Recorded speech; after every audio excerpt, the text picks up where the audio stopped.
Highnesses, Excellencies, friends. It is my honor to represent Prime Minister Narendra Modi at the BRICS outreach segment. I convey his greetings to all of you. Let me join colleagues in thanking President Vladimir Putin for the excellent arrangements and the warm hospitality. Excellencies, we face the paradox that even as forces of change have advanced, some long-standing issues have only become more complex. On the one hand, there is the steady diversification of production and consumption. Nations that attained independence from colonialism have accelerated their development and socio-economic progress. New capabilities emerged, facilitating the harnessing of more talent. This economic, political, and cultural rebalancing has now reached a point where we can contemplate real multipolarity. The BRICS itself is a statement of how profoundly the old order is changing. At the same time, many iniquities of the past also continue. In fact, they have assumed new forms and manifestations.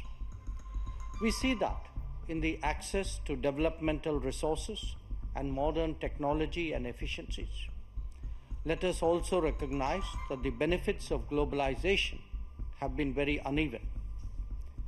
Adding to all that, the COVID pandemic and multiple conflicts have aggravated the burdens borne by the global South. Concerns of health, food, and fuel security are particularly acute. The Summit of the Future underlined that the world is in real danger of falling significantly behind in realizing SDG targets. How do we reconcile this contradiction and ensure that the benefits of change reach those who are currently left behind? How do we create a more equitable global order? First, by strengthening and expanding platforms of an independent nature, and by widening the choices in different domains and minimizing undue reliance on those that can be leveraged.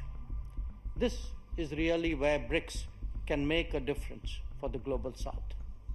Second, by reforming established institutions and mechanisms, especially the UN Security Council in the permanent and the non-permanent categories.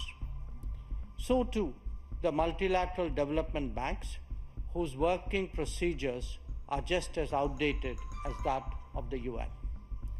India initiated an effort during its G20 presidency, and we are glad to see that Brazil is taking it forward.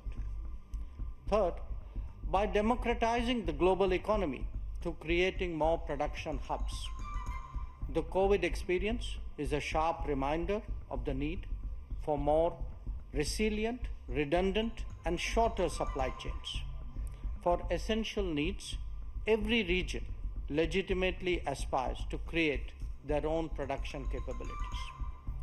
Fourth, by correcting distortions in global infrastructure that are a legacy from the colonial era. The world urgently needs more connectivity options that enhance logistics and mitigate risks. This must be a collective endeavor for common good with utmost respect for territorial integrity and sovereignty. And fifth, by sharing experiences and new initiatives. India's digital public infrastructure, its unified payment interface, the Gati Shakti infrastructure all hold a larger relevance. The International Solar Alliance, the Coalition for Disaster Resilient Infrastructure, the Global Biofuel Alliance, Mission Life, and the International Big Cat Alliance are similarly initiatives of common interest. As a first responder, be it for natural calamities, health emergencies, or economic crisis, we seek to do our fair share. Excellencies, addressing conflicts and tensions effectively is a particular need of the day. Prime Minister Modi has emphasized that this is not an era of war. Disputes and differences must be settled by dialogue and diplomacy. Agreements, once reached, must be scrupulously respected. International law should be adhered to without exception, and there should be zero tolerance for terrorism. Excellencies, the situation in the Middle East, West Asia for us, is an understandable concern. There is a widespread anxiety that the conflict would spread further in the region. Maritime trade has also been deeply affected. The human and material consequences of further escalation are truly serious. Any approach has to be fair and durable, leading to a two-state solution. Excellencies, we meet in difficult circumstances. The world must be prepared to think afresh on long-standing challenges. Our gathering is a message that we are indeed prepared to do so. I thank you for your attention.